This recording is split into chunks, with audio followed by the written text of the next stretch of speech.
নিজেদের পছন্দে বিয়ে করায় গরুর মতো কাঁধে জোয়াল বেঁধে টানানো হয়েছে লাঙল, করা হয়েছে চরম অপমান, পড়তে হয়েছে শাস্তির মুখে, শিকার হতে হয়েছে লাঞ্ছনার।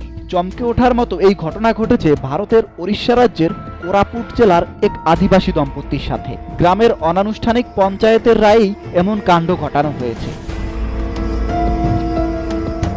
13 জুলাই সংবাদ মাধ্যম এনডিটিভির প্রতিবেদনে এমন তথ্যই জানানো হয়। এক আদিবাসী ছেলে ও মেয়ে পালিয়ে গিয়ে একসঙ্গে থাকতে শুরু করেন। পরে জানা যায় তারা একই গোত্রের, যা স্থানীয় আদিবাসী রীতিতে সম্পূর্ণ নিষিদ্ধ। এই অপরাধে গ্রামের এক তথাকথিত পঞ্চায়েত বসে। সিদ্ধান্ত হয় তাদের জনসমক্ষে লাঞ্ছিত করতে হবে। এরপর ওই দম্পতিকে জুতোর মালা পরিয়ে গোটা গ্রাম ঘোরানো হয়। শুধু এখানেই শেষ নয়, এরপর তাদের কাঁধে গরুর মতো জোয়াল বেঁধে টানানো হয় লাঙল।